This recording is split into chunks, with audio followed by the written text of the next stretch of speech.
I've had thousands of out-of-body experiences since childhood, and I'd been asking why for years. In one QHHT session, an answer came through. I wasn't a practitioner at the time. I had read Michael Newton and I was familiar with Dolores Cannon. I was just getting into her work, but I didn't yet have a cosmology in place for what unfolded next in the session. In the session, my awareness shifted from my earth-based identity as Menica to this interdimensional fifth density being.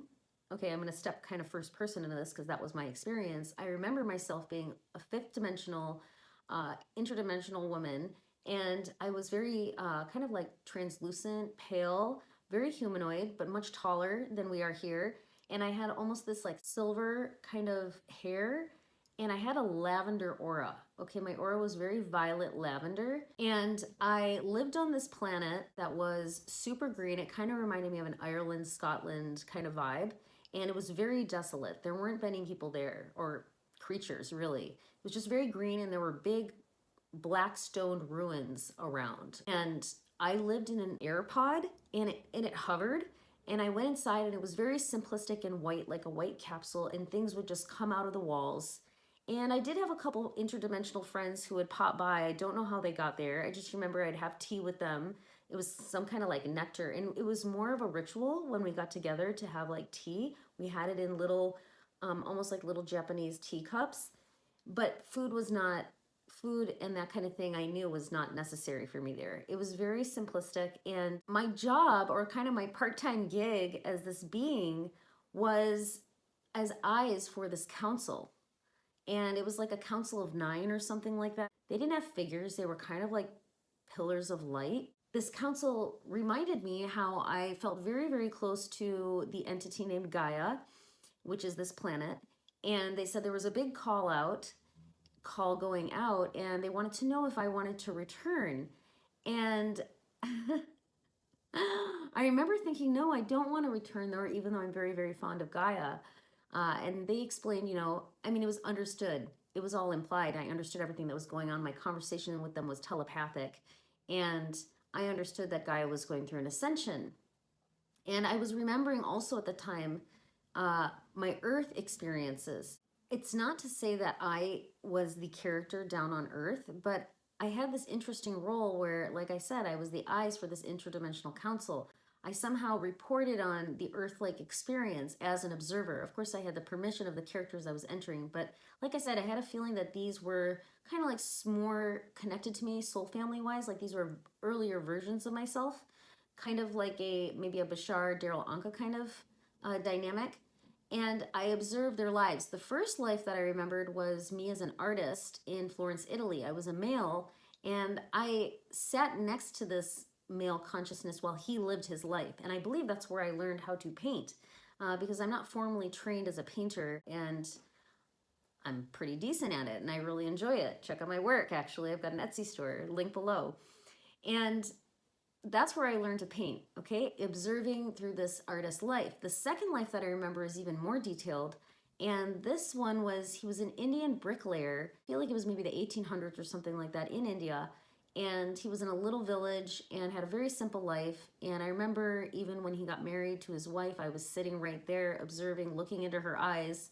So it was very, very interesting. So as I'm reminiscing about my Earth experiences and my tenderness for Gaia, the next thing I remember is I'm in my Merkaba. This is how I used to travel. And ironically, at the time of the session, I did not know about Merkabas, the double tetrahedron. Maybe I had come across it, so subconsciously maybe that was in my mind, but I certainly didn't know that it meant chariot. Okay, in Hebrew, I believe Merkaba means chariot. And then, completely unplanned, my logo is similar. It's my emblem, MK, inside a Merkaba. So it's just really interesting how things unfold. But anyway, I had a lavender Merkaba. I don't remember having to use this to go visit the council, but I did use it to come to Earth. I was sitting, lotus style, in this Merkaba, and I'm sitting outside of Earth just observing her. In a moment, I just decided I was going to come. And the next thing I remembered is entering into a little Indian American baby in a cradle in a room that looked very much like my childhood room where I grew up. It's fascinating because from this experience, I automatically understood that I was a very high frequency being. Part of me was a very high frequency being.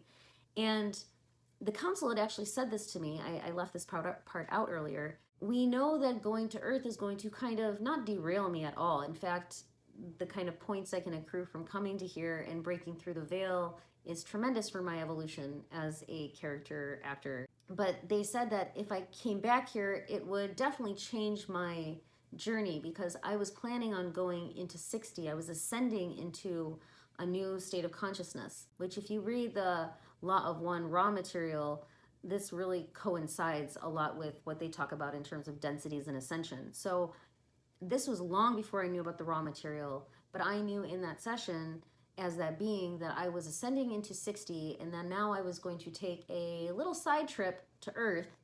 And of course I would eventually end up in 60, but it would just change the way that it unfolded, or my experience of the unfolding of that. So this experience explained to me why I was having so many out-of-body experiences. It's because I had this very high frequency that I was carrying, and I often entered into the lower astral realms, especially in my first decade of astral traveling. And it's because I had a lot of fear. The other part of myself, this kind of younger version of myself that I had kind of braided with, that was another term that I came across that really felt like it described the energy of me as this high frequency being, and braided with this younger version of myself. But this younger version of myself had a lot more fear. There was also the body consciousness of the human realm. And so I would enter into a lot of the lower astral realms, which were very frightening. There was a lot of crazy stuff that I saw, and I had to master my focus in a lot of ways and learn to discern what was my own stuff and what was not me. And a lot of my fears just projected outwards, because that's the experience in a broadened perspective, like an astral state. You're having instantaneous reflections of your vibration, oftentimes. Now, I don't take all of this as absolutely fact, but I do believe all of these things exist, because after the session, I got further into Dolores Cannon's material, and I read the Convoluted Universe series, I read the Custodians, and there was tons of validation for my experience in those books, which are essentially hypnosis sessions from thousands of clients of Dolores's. And it just took me down this amazing path. And later I got into extraterrestrial contact through CE5, and also there's also the interdimensional contact through the Rama group in Peru. And I became a QHHT practitioner myself, and I've had amazing sessions with clients as well. So this was my fascinating trip down the rabbit hole and the cosmology that all started with my out-of-body experiences. And I asked the big question, and finally, after decades, it was in my 30s that I had this first session, I got an answer that put me at ease. It made sense to me, it resonated, and I got a lot of validation and confirmations in my life after this experience. So that's the message for today. Thank you for tuning in. If you enjoyed this message, please share your beautiful energy, like, subscribe, share, and comment. Have you had a QHHT session? I'll just mention here, QHHT is Quantum Healing Hypnosis Technique. You probably know that if you don't already. I would love to hear if you've had any interesting experiences in hypnosis, or fascinating answers to fascinating questions. And if you're interested in coaching, readings, or visionary art, you'll find that in the description box below. Thank you so much for tuning into Vibrational Sciences, where we're exploring mysticism, metaphysics, and manifesting, and the nature of reality. I'll see you in the next message.